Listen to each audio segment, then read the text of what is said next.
keynote speaker today, Michelle Schuler from Microsoft. Michelle will be speaking today on Digital Initiative, Learning Locally to Accelerate Growth. Michelle is the manager of TechSpark Wisconsin and the co-founder and president of Women in Technology Wisconsin. She has over 20 years of strategic business development and entrepreneurial experience and is a core member of industry leaders creating collaborative solutions to grow technology in northeastern Wisconsin. Please join me in welcoming Michelle Schuler.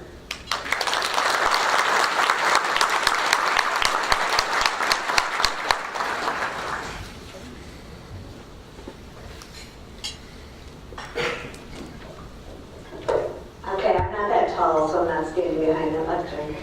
Good morning, everyone. Thanks for having me here today, Peter, and for everybody for putting this event on this morning. So I'm going to give you a little background on Microsoft's investment here in Wisconsin. How many people have even heard of the TechSpark initiative? Okay, there's a few hands. So most people know Microsoft as hardware, software. I think one of the first questions I got asked at the table today was, oh, what line do you sell, or what part of Microsoft are you part of? The TechSpark initiative is actually the Office of the President's project. It was his vision to invest in rural and middle America. So yes, he considers, or they consider, Green Bay and Appleton to be rural areas. And I'm happy we had some people laughing. I grew up in Kenosha County. My family still dairy farms in a small town of Brighton. Went to UW Whitewater, and there I met my husband. And he's actually from this area. So he grew up in Sheboygan, but his family is from St. Nathan and Cato. So the Bercy, Schuler, Kleinhausen family, that would be us.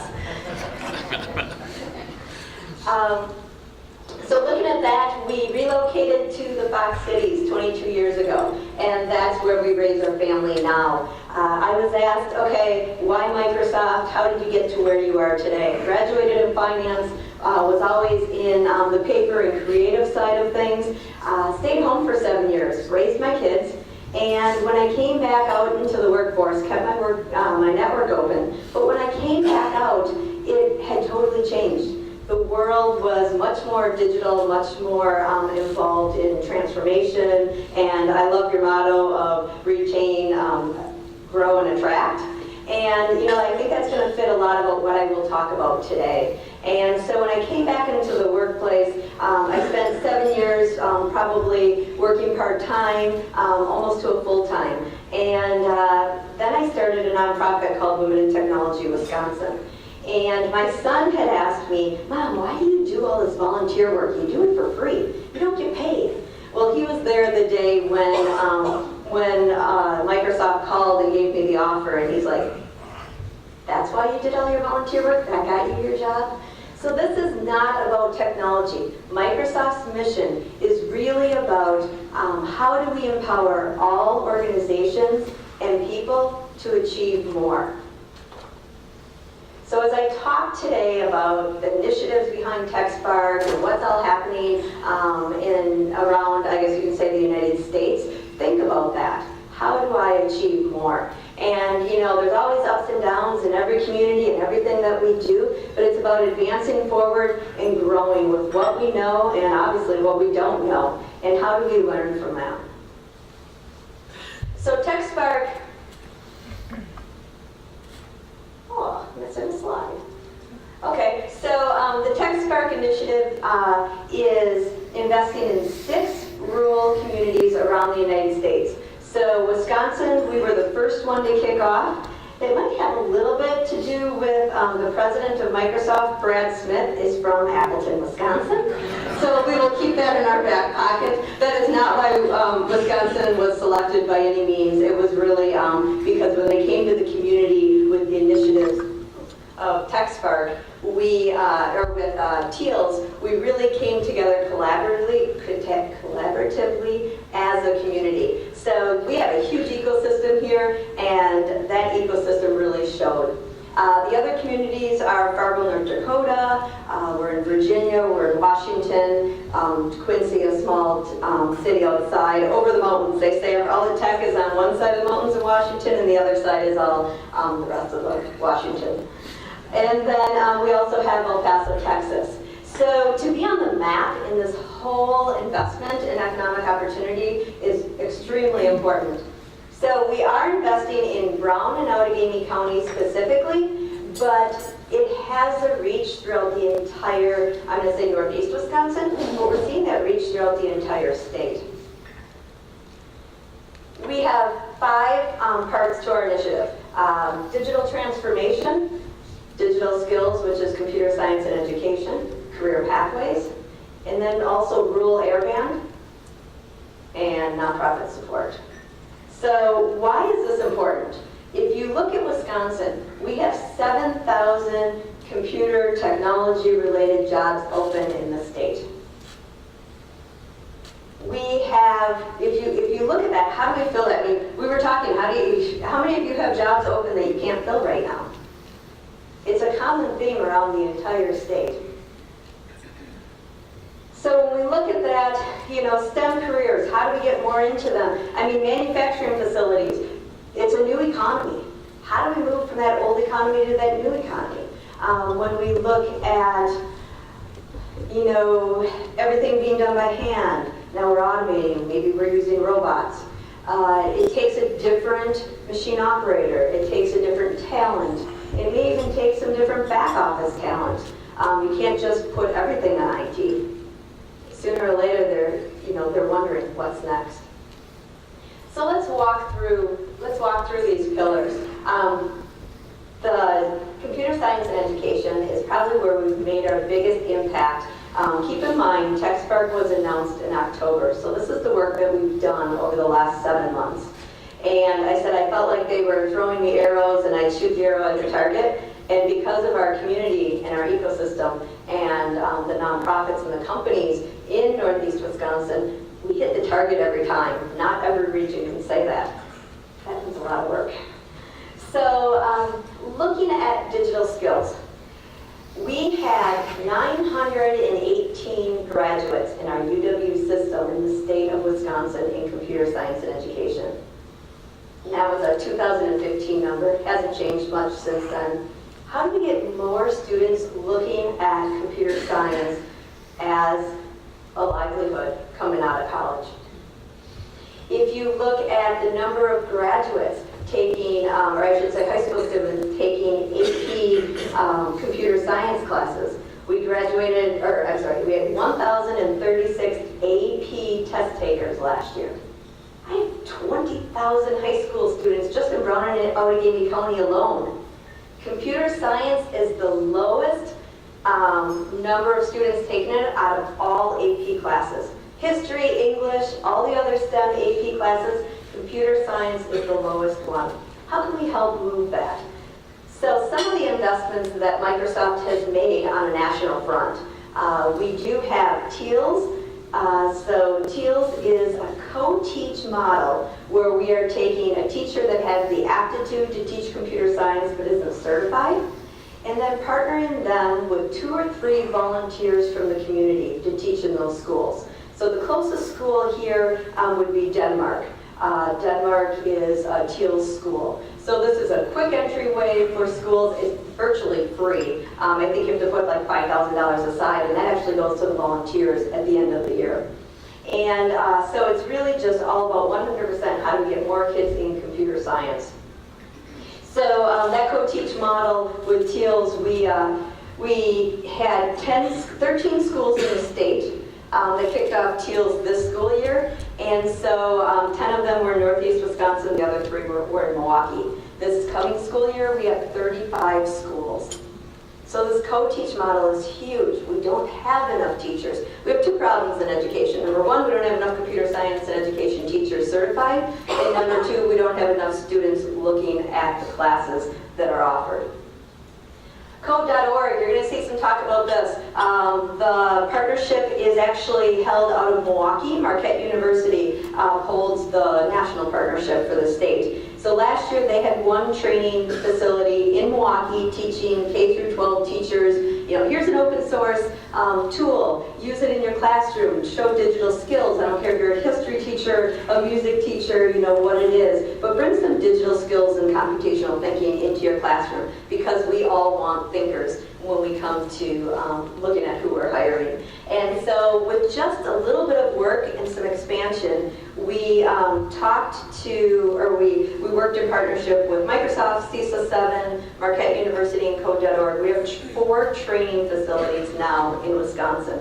So last year with one, we had 21 teachers go through. 11 of them were from Milwaukee area public schools, and the rest of them were all in southeast Wisconsin. This year we have 69 teachers from 65 different schools.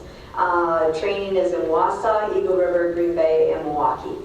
So by moving some training to the north side, North Woods we can call ourselves, we also have teachers coming down from Michigan, and those numbers aren't reflected there. So we're going to see some huge push in the schools. That's in school. What about out of school? Microsoft has a new partnership with 4-H. So we are investing in Brown and Outagamie County 4-H close to us here. And we're doing things like Hour of Code events. The kids are running them. Empower the kids. They know a heck of a lot more than we do.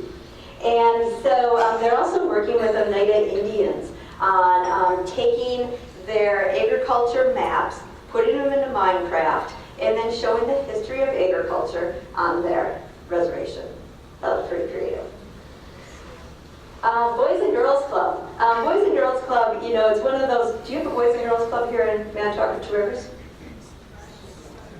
Yes. Okay, so Boys and Girls Club, that's interesting. So we at Microsoft sent them these Adafruit packets. And it's a circuit board, and there's a computer program that you run with it. And so I'm like, oh, we sent them to everybody. So I called our Green Bay and our Fox Valley one, and I said, what did you do with those circuit boards? They're like, yeah, they're sitting on a shelf. We don't know what to do with them. I'm like, oh! I'm like, I don't know, I'm not technical, remember. I said, I don't know what to do with them either, but if I can figure this out, we all can figure this out. So I did a trainer event, and we played with these circuit boards, and they were like, oh my gosh, this is so much fun. After that, we held 2 events, one in Green Bay and one in the Fox Cities. We had over 50 girls coding. It was called the DigiGirls event. That's Microsoft's Women's Month for the month of April. And at the beginning, you get these 16-year-old girls looking at you like, really? You're going to make me code? I'd rather be on my phone. And so by the end, they actually sat there for 45 minutes on their own, playing with the computer, downloading these circuit boards, when you make anything sing and play lights. They're pretty attractive. So about 45 minutes, I said, okay, I have really good news. And they all looked at me. I said, we are done. There is no more coding. You don't have to do this anymore. And they all looked at me and they go, no! And they were so loud in the Boys and Girls Club, like, you have to be kidding me. They really like this. So needless to say, girls are a huge part of attracting talent. When I talked about those 918 college graduates, only 17% of them are women. If you look at the 1,036 high school AP test takers, I think 15% of them are women, or 17%. So we really need to encourage girls in that whole equation.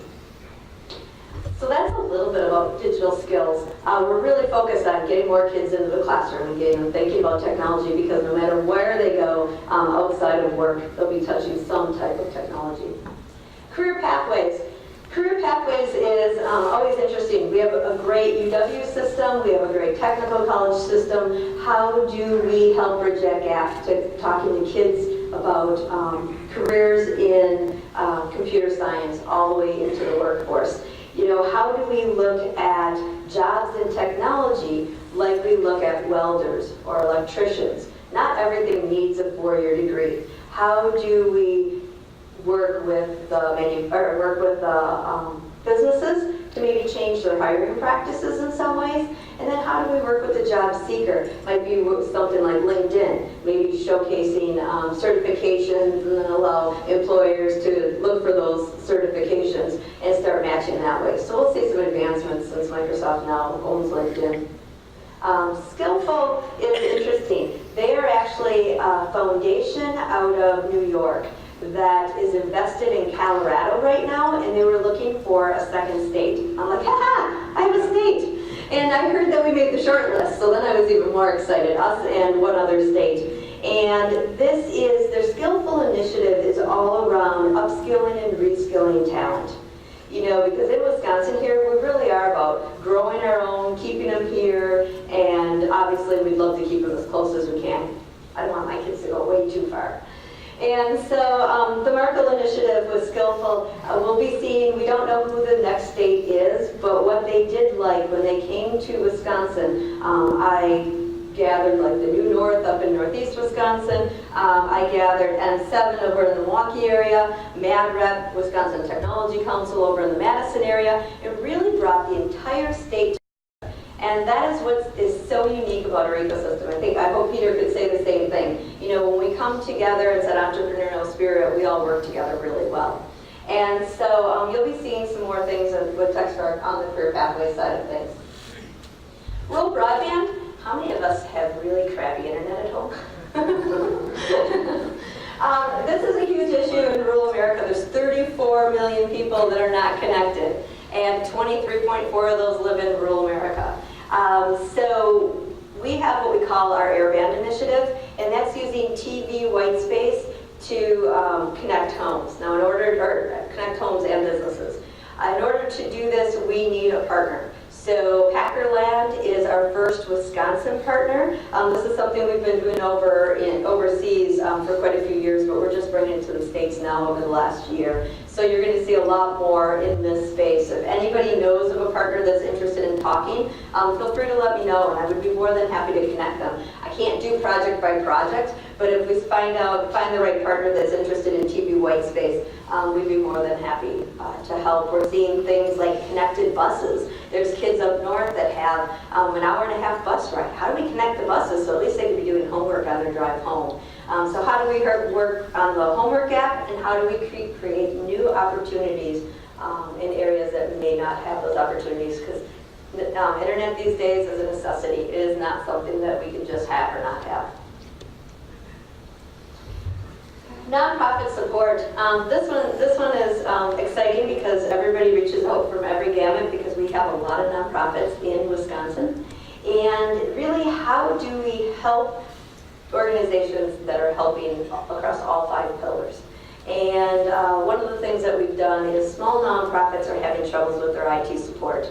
So how do we help them not only with IT support, but really tech enable them? So as businesses are talking about digital transformation, small nonprofits are still talking about getting tech enabled. So we've partnered with Whiffley Nonprofit Leadership Group and Microsoft in Northeast Wisconsin and kicked off kind of an IT coalition to help small nonprofits because everybody wants to help big guys. This is the one that has the most questions. So digital transformation. It's a huge topic. How do we help companies digitally transform, whether it's AI or blockchain? Companies are spinning off groups that are starting to focus on innovation outside of their business because they have wonderful ideas. How do we take those ideas and throw them out to the entrepreneur community to make an impact? How do we take the entrepreneurial ideas that the entrepreneurs have and help them build it into something even grander, bigger than an idea? So you may have heard of Titletown Tech. That is a $5 million investment by Microsoft and the Packers each. And so they'll be investing in Titletown Tech. That was announced in November. We are in the planning stages of that right now. So you will see more coming out of that probably this summer. The building is supposed to be opening next winter, probably December, January time frame. And so I don't have specifics to announce today on what those programs will be, but it'll be a venture center, it'll be a studio and a lab. So a lab is really where those preliminary ideas start. A studio is where you really start advancing those ideas, and then a venture center and venture fund will decide what they're investing in from those ideas.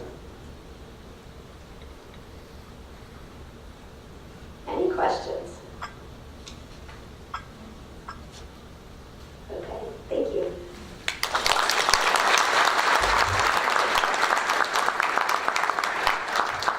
Well, thank you, Michelle, and thank you for coming today and sharing what Microsoft